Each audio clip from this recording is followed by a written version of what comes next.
Gracias. ¿Se escucha? A ver si puedes poner la presentación. Perfecto. Entonces, ¿con esto avanzo? Sí. Ya. Primero, mi disculpa también porque tuve un problema computacional con mi laptop ayer, así que en realidad lo que les voy a presentar en cuanto a diapos es algo muy preliminar que había trabajado hace unos días y que iba a mejorar ayer. Bueno, finalmente esto es lo que hay, pero voy a tratar de suplirlo con lo que yo voy a decir y bueno, como hago clases, a lo mejor esa labia me sale bien, veremos. Gracias por la paciencia. No voy a repetir tercera, o mejor dicho, sí lo voy a repetir porque es importante. Es la tercera reserva de agua dulce, la tercera capa de hielo continental en el planeta después de Groenlandia y Antártica, como bien decía el video que envió el alcalde Recabal, y a lo mejor algo del O'Higgins y Mosco alcanzo a hablar hoy día. Es importante acordarse, además, que Patagonia es la única masa continental a esta latitud. Y ayer se mencionaba, por ejemplo, el tema del vino más austral del mundo. Bueno, eso no es casualidad porque no hay otro lugar donde crecer vino, por lo menos en el continente a esta latitud. Así que de por sí tenemos un recurso único. Se habló de recursos ayer también y de su explotación. Bueno, hay todo un tema, como decía Brian, de 50 y 50, conservación y manejo integrado y adaptativo. Seamos inteligentes en el uso de esos recursos y que un uso no afecte otro. Esto también lo he conversado o lo he presentado en otras oportunidades, pero yo creo que es importante recordarse que los campos de hielo en la Patagonia son los que han perdido masa más aceleradamente en todo el planeta. Esa es la curva roja que aparece ahí. Y esa pérdida de hielo tiene un impacto en el recurso hídrico, por supuesto, como mencionaba Brian, pero también tiene un impacto en las amenazas, en los peligros naturales o geoamenazas que surgen por este derretimiento glacial, que es por adelgazamiento y retroceso. Y muchas veces eso produce laderas inestables donde estaba el glaciar y a su vez eso aumenta el riesgo, el peligro de algunos eventos y algunos de esos los voy a conversar ahora. No pretendo ir al detalle de esta tabla, pero voy a mostrar unas pocas diapositivas rápidamente para mostrar cuánta masa estamos perdiendo en esta región, en particular Campo Hielo Norte y Campo Hielo Sur, y acordemos que Aysén es la única región que tiene ambos.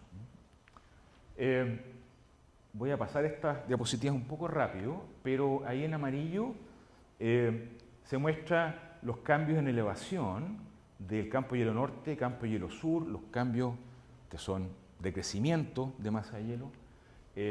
Varios estudios que son coincidentes en mostrar que estamos bajo cero, significa que es negativo la masa que vamos teniendo en estos campos de hielo. Algunos estudios que abarcan un periodo bastante largo de tiempo usando diferentes técnicas, otros que son más recientes, algunos basados en modelos, como decía Brian, pero también mediciones remotas, satelitales y también in situ con radares, etc. Ese Usayan, entre paréntesis, no soy yo, es una prima que es glacióloga. Vamos a pasar eso rápido. Y justamente Inés hizo un trabajo hace poco mostrando, a diferencia de lo que mostraba Brian, que era modelo, con datos de percepción remota de dos productos, dos satélites, mostrando donde, fíjense en rojo, sectores donde se está perdiendo masa, y ambos productos muestran una historia bastante parecida. Estamos perdiendo masa en la gran parte de este Campo Hielo Norte. Y si uno va a ver los glaciares en particular, aparte del Pío 11, que es un ser un poco extraño, un outlier, como se dice en inglés, la verdad es que todos los glaciares están perdiendo masa, como se ha visto en los últimos 6-7 años y mucho antes también. Y aquí también lo mismo, pérdida de masa en campo de hielo sur y campo de norte, perdón, en azul y sur en rojo. Algunos ejemplos de glaciares, bueno, hablando de mucho tiempo, Aniya, este glaciólogo japonés que ha trabajado por décadas en la región y que acaba de donar todo su material en noviembre del año pasado. Yo tuve la suerte ahí de conocerlo en persona, para mí era un dios verlo caminar ahí, a la biblioteca regional aquí a unas pocas cuadras, y que están disponibles para el uso de la comunidad científica y toda. Pero ahí unos pueden, este es uno de sus estudios, pueden ver que en el tiempo, desde el año 45 al 2010, todos los glaciares han ido perdiendo, ¿cómo se llama?, área. Y aquí hay algunos ejemplos, el más cercano para nosotros es el glaciar Colonia, que ha perdido varios kilómetros cuadrados en 14 años. Aquí tenemos el caso de San Rafael, entonces, en torno a algo así como 12 años, en torno a 0.7 kilómetros cuadrados, el NEF 0.5 y el caso del Colonia, que es el más grande en esta diapositiva, 4,5 kilómetros cuadrados.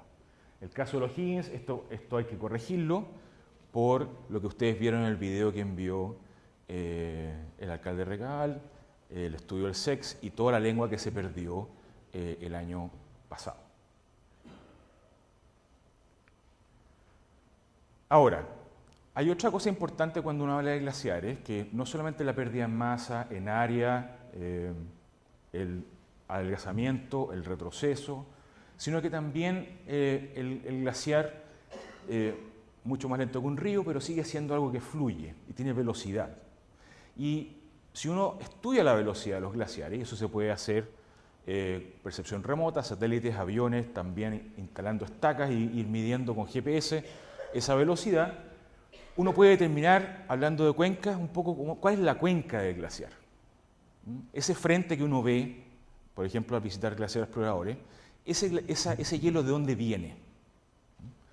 Y este es solo un ejemplo para mostrarles que para el caso de los Higgins, el caso de San Rafael, la cuenca portante a ese hielo que uno ve llegar a un lago, a un terminus, puede ser bastante grande y no es fija, va cambiando en el tiempo. El cambio climático tiene que ver algo con eso también, pero depende mucho de su cuenca subglacial, de la roca que está bajo el hielo. Y obviamente, si la velocidad glacial aumenta, hay una mayor descarga de hielo que es evacuada hacia el término del glaciar, el terminus, y eso por supuesto afecta la cantidad de hielo y agua que finalmente pierde el glaciar.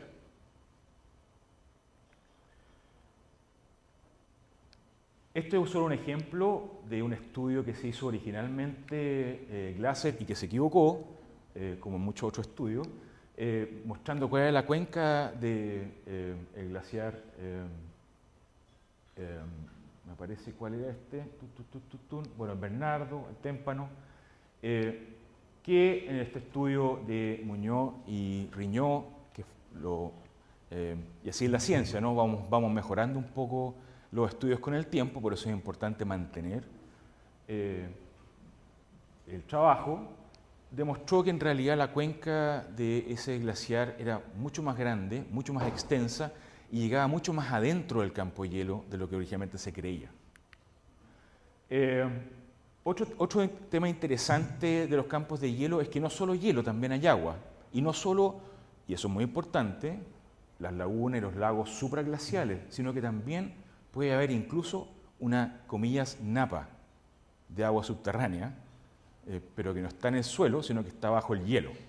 Y de hecho, otro japonés, haciendo perforaciones, encontró en algunos sectores un acuífero, algo así como a 25 metros de profundidad. Este es un estudio de la UDGA, la Unidad de Glaciología y Hielos de hace unos años, también mostrando que había un estrato que podría ser lo que nosotros llamamos en agua subterránea el acuífero, la zona no saturada o vadosa del suelo. Bueno, hay una zona de nieve húmeda en el campo de hielo y bajo esa pequeña napa de un cierto ancho tenemos el hielo más macizo, sin agua. Esto es importante, entre otras cosas, porque si uno está interesado en los límites, las fronteras entre Chile y Argentina y la divisoria de las aguas, obviamente que esto entra ahí a consideraciones, porque por un lado, bueno, ¿cuál es la cuenca? ¿Dónde está la divisoria de las aguas? Superficiales, subterráneas, ¿dónde está la delimitación del glaciar? Todas estas son preguntas que hay que hacerse, porque a la hora de los que hubo no nos vaya a pasar como nos ha pasado con otras discusiones de frontera. Si no conocemos esto, partimos en desventaja.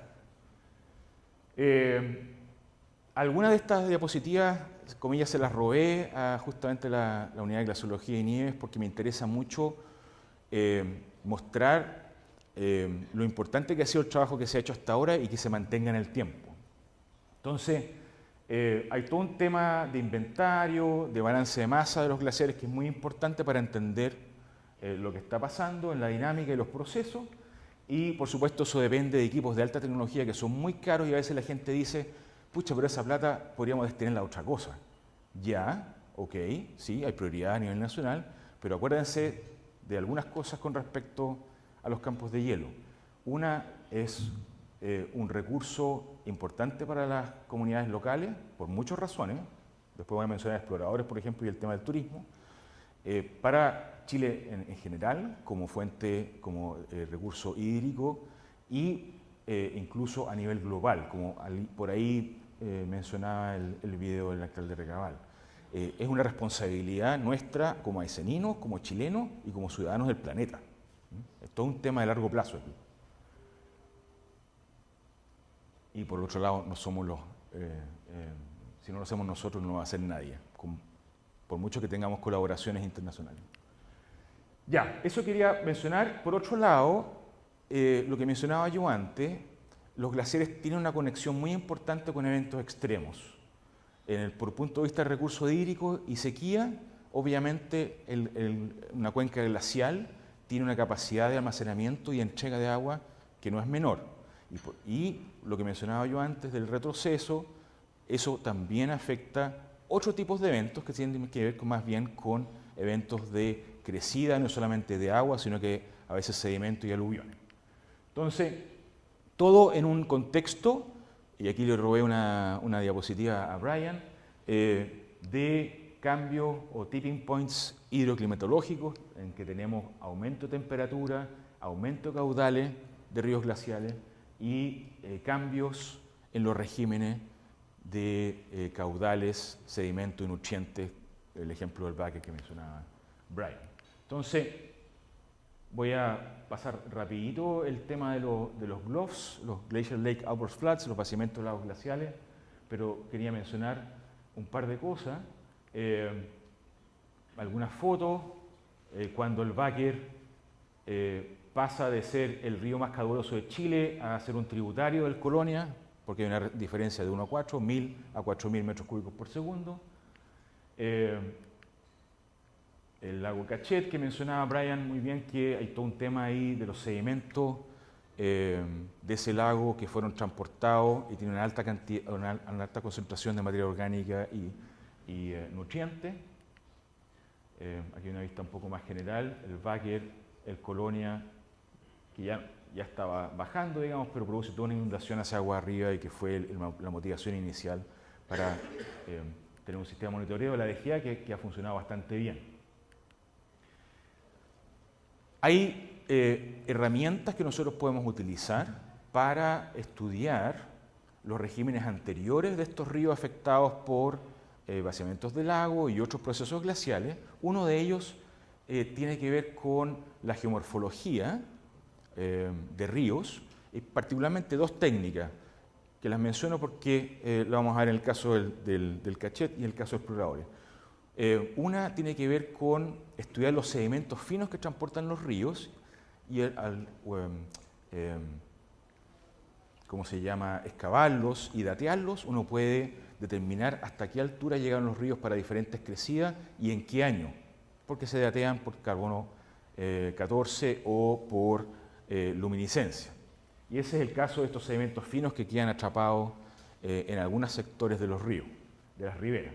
Y otra que es la dendrogeomorfología, que buscando esos árboles que fueron heridos por esas crecidas, uno saca un tarugo, determina altura, tiene la edad con los anillos y puede determinar otra vez un registro de crecida en ese valle. Eso es lo que hicimos hace poco en Exploradores en marzo y quería mostrarles aquí, pero por mi problema del laptop no puedo.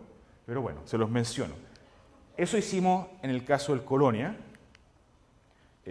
donde estudiamos esos sedimentos, estudiamos también partículas, comillas partículas, estos son como las rocas que mencionaba Brian, algo así como 2-3 metros que fueron transportadas y con eso en su tiempo mostramos que proyectos como Hidroicén, aparte de muchos otros problemas, estaban mal diseñados porque no habían considerado crecidas mucho más grandes que su capacidad de evacuación de la presa Baker 2. Instalamos sensores para entender cómo esta onda de crecida bajaba por el río Colonia hacia el Baker, pero no es el único caso. Stephen, fue Brian, de hecho, el primero que lo mencionó hace muchos años atrás. La gente de ahí ya conocía estas crecidas, los lugareños, por supuesto, como siempre, si es que hay gente, claro. Con Bristol estamos trabajando y CIEP para entender un poco más dentro de un proyecto mucho más grande. Estos globes del Stephen, que acaba de ocurrir otro hace poco. Hay unos sensores ahí que van a ser complementados con una estación meteorológica del Laboratorio de Ecoclimatología CIEP. Pero para que vean la crecida, paso rapidito porque estoy consciente del tiempo, y mostrarles que el lago que se drenó, aquí aparece lleno, aquí aparece vacío, en esta oportunidad del 2017. Ocurrió otro hace poco, como les mencionaba. 11 kilómetros cuadrados, más o menos lo que se gana en superficie del lago, según ese paper que mencionaba Brian, todos los años. 250 millones de metros cúbicos. Mencionando exploradores, el año pasado, en abril, la laguna Triángulo, como le dicen localmente, ¿cierto? Que es una laguna que está en ese sector de ahí, se drenó después de un periodo de lluvia importante en 24 horas. La isoterma de 0 grados subió varios cientos de metros, hubo derretimiento que añadió a esa precipitación y la morrena que represaba el lago cedió y causó una inundación que cubrió el camino y afectó la actividad de CONAF, de los turistas y toda una economía que, si ustedes no conocen, pero me imagino que sí, ha surgido en los últimos años en Río Tranquilo. A mí me ha tocado visitar desde el 2008 frecuentemente hacia el sur, entonces he visto cómo Río Tranquilo ha hecho un tremendo trabajo, esfuerzo, desde gente con mucha espalda hasta la gente más humilde, para aprovechar el recurso Campo Hielo Norte, no solo exploradores, sino que San Rafael, y obviamente que estos eventos afectan y han afectado fuertemente a la economía local. Y no solamente de allá, sino que eso produce un efecto hacia Coyhaique, en general a la región de Aysén. No quería mencionar solamente los vaciamientos de lagos, sino que también otros procesos que tienen que ver con glaciares. Esto estábamos conversando en el café, fue muy discutido el Santa Lucía. En su momento se dijo que era también un GLOF. Cada sobrevuelo que se hacía tenía una teoría de qué es lo que había sido. Pero independiente de eso, fue un evento terrible, por supuesto con muchas muertes. La mitad del pueblo que fue borrado, menos mal que la gente ese sábado en la mañana los militares, la escuela no estaba funcionando, hubiera sido mucho peor si hubiera sido un día a la semana. Lo que nosotros entendemos ahora es que fue un fenómeno muy complejo, por eso cada interpretación entraba en conflicto con otra. Fue una confluencia de cosas, y esto, conversando con la gente de Cernogemín, de GA, MOPE en general y otros, ONEMI, puede ser una nueva realidad. Ya no va a ser tan fácil distinguir una causa y un efecto. Puede que se confluyan diferentes mecanismos que causen un evento mucho más importante, mucho mayor. En el caso de Villa Santa Lucía, fue una lluvia importante en 24 horas, una isoterma que subió a 1.600 metros, por lo tanto derritió mucha nieve, una ladera que ya se había identificado años atrás como con cierta peligrosidad por fracturas de hidrotermales, un invierno con gran acumulación de nieve que se derritió por esa subida de isoterma. Finalmente se dio una ladera que cayó sobre una morrena de un pequeño lago proglacial que además arrastró entonces esa morrena, hielo, agua y todo el material del bosque hacia aguas abajo y creó un evento que transportó millones de metros cúbicos, alcanzó velocidades de 70 km por hora antes de llegar a la Villa Santa Lucía. Y bueno, ustedes pueden haber visto los videos terroríficos al respecto. Bueno, ese caso, nosotros tuvimos el privilegio de instalar algunos sensores allá como parte de un proyecto y con apoyo del ejército. Apenas no se podía atravesar el detrito, estaba muy húmedo en enero del año pasado, así que tuvimos que, entre otras cosas, transportar una batería de muchos kilos a mano, entre todos. Pero para mencionar otro evento también que tiene que ver con glaciares, el evento de octubre del año pasado en Exploradores. Esta es una minuta que preparó la DGA. En este valle había una laguna relativamente pequeña, pero falló esa ladera de roca, eso arrastró mucho material dentro de la laguna, produjo también una onda y finalmente la mezcla de todos esos procesos causó el cono de detrito que tapó el río Norte y inundó y creó la laguna, que todavía es un tema, por supuesto, y que fue un tremendo impacto para todas esas familias, sobre todo las que son de menores recursos y que dependen de la oportunidad de llevar turistas y de servicios, etcétera, a la zona. No hubo precipitación. Todavía no se sabe muy bien por qué ocurrió esa falla de la ladera. Probablemente ya tenía cierta vulnerabilidad. Pero sí es verdad que si uno ve la temperatura que ocurrió en los días anteriores, este es el ciclo de día y noche. ¿eh? Día, noche, día, noche, día, noche. Y después 2 días en que incluso en la noche la temperatura fue muy alta. Probablemente ese fue un factor. Nosotros, como parte de esa instalación en Villa Santa Lucía, aquí en Simpson, en el volcán Calbuco, post erupciones del 2015, estuvimos trabajando hasta hace poco en un proyecto con la Universidad de Newcastle que tiene que ver con el monitoreo de bajo costo en tiempo real, instalaciones de sensores conectadas con red celular o lo que sea necesario y, ¿cómo se llama?, para monitorear ciertos sitios de interés a lo largo de Chile. Les voy a mostrar después una foto al respecto. Pero es una de las alternativas a los monitoreos que ya existen, establecidos por ejemplo, la DGA, y que las estaciones tienen un objetivo más dirigido hacia el manejo del recurso hídrico, con estaciones de menor costo que se pueden distribuir en las cuencas para monitoreos de eventos como los que acabo de mencionar. Me voy a saltar esta. El monitoreo de la DGA en la Unidad de Glaciología y Nieves es muy importante. Tenemos que entender no solamente por inventario los cambios de área de los glaciares, sino que los cambios de masa y cuáles son los procesos, y esto es muy importante, que se desencadenan por estas dinámicas. Y esos son los que producen los impactos de corto, mediano y largo plazo. Corto, exploradores, es un ejemplo. A mediano a largo, recurso hídrico y otros. Es importante, porque a veces se confunden un poco los temas, es importante darse cuenta que los glaciares están derritiéndose todo el año, no solamente en la temporada estival.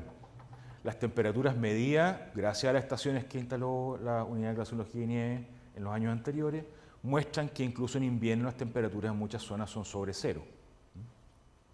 Es muy importante mantener el monitoreo durante todo el año. El Campo de Hielo Norte, estas son las estaciones, el Campo de Hielo Sur, estas son las estaciones, excepto una estación que se perdió el año pasado en el glaciar Tyndall porque no se hizo la mantención que se venía haciendo por años. El año pasado, por las razones que sean, la DGA lamentablemente tengo que mencionarlo, la Unidad de Glaciología y Nieves cambió de director y ahí se produjo una descoordinación, no sé, pero se perdió esa estación y cuando uno pierde una estación, sobre todo en un sector que es difícil de monitorear, aunque uno la reemplace, es una pérdida, no se reemplazó, así que es una doble pérdida, no se sigue ese monitoreo que es muy importante. Se reemplazó por el glaciar Grey, que está bien, pero habría sido mejor expandir al glaciar Grey y reemplazarla al glaciar Tyndall, porque es una serie de tiempo que ahora se pierde y cuesta mucho tener series de tiempo que uno pueda ver entonces los cambios año a año, ¿no? Así que ojalá reculen en este tema. Los desafíos futuros, desde el punto de vista de la DGA, por lo menos a nivel del año pasado, es una campaña glaciológica anual a la meseta norte del Campo de Hielo Sur, usando los equipos de GPS, LIDAR y radar. La consolidación de la ruta terrestre y lacustre de la vía O'Higgins al glaciar O'Higgins, que seguro que el alcalde habría mencionado si hubiera estado aquí, muy importante.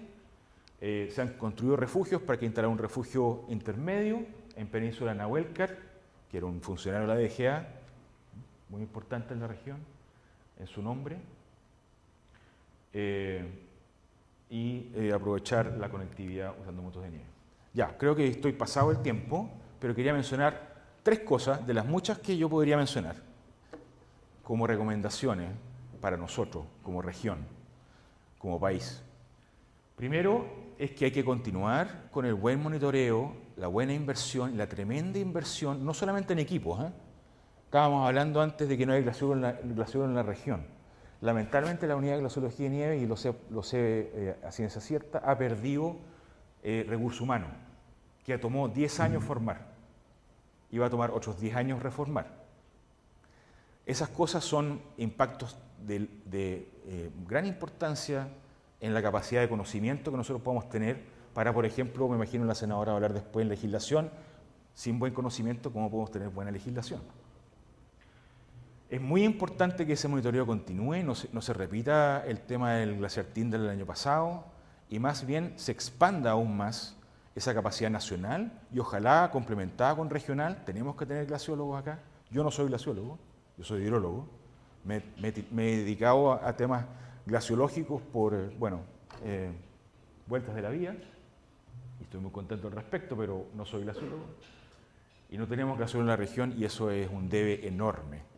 Una de las cosas que pretendemos hacer, creo que me acaban de confirmar de que no habría llamado de FIC este año, pero íbamos a presentar un FIC en colaboración con glaciólogos del resto de Chile para generar conocimiento a través de la Universidad de ICN en colaboración con otros como el CIEP, en Campo de Hielo Norte, Campo de Hielo Sur, para informar el turismo científico, el turismo aventura, el turismo general y generar mapas de peligro para las zonas que puedan ser manejadas de una forma más inteligente que cerrar o no cerrar un camino. Con todo mi respeto, pero hay otros países que han desarrollado herramientas que permiten decir, bueno, alerta naranja, alerta amarilla, nosotros lo hemos hecho en algunos casos, en el tema de glaciares y riesgo y peligro, nos falta por ahí más trabajo y para eso necesitamos también más monitoreo. El inventario de glaciares es muy importante, pero también es muy importante no quedarse pegado en eso, porque hay algunas personas que lamentablemente piensan que, bueno, tenemos inventario de glaciares a una resolución de X kilómetros. Muy bien, podemos reducirlo y puede ser muy importante para el tema de los lagos superglaciales, pero con el inventario que tenemos ya podemos tomar ciertas acciones, porque podemos ver ciertas dinámicas, podemos estudiar ciertos cambios, ciertos procesos. Entonces, la inversión no tiene que ir solo por ahí. Hay que invertir en evaluar escenarios y potenciales impactos, como dice ahí, en el recurso hídrico, en la geoamenaza y soberanía, el tema de los límites que mencioné antes. Y finalmente, que invertir ahora en conocimiento es clave. Si dejamos pasar, no quiero comparar con todo el esfuerzo que inició Greta Thunberg con tratar de interpelarnos al resto de la comunidad global, que estamos haciendo muy poco con el tema del cambio climático, pero yo creo que aquí a nivel local tenemos que interpelarnos también, que si no generamos este conocimiento ahora, es tarde. Gracias.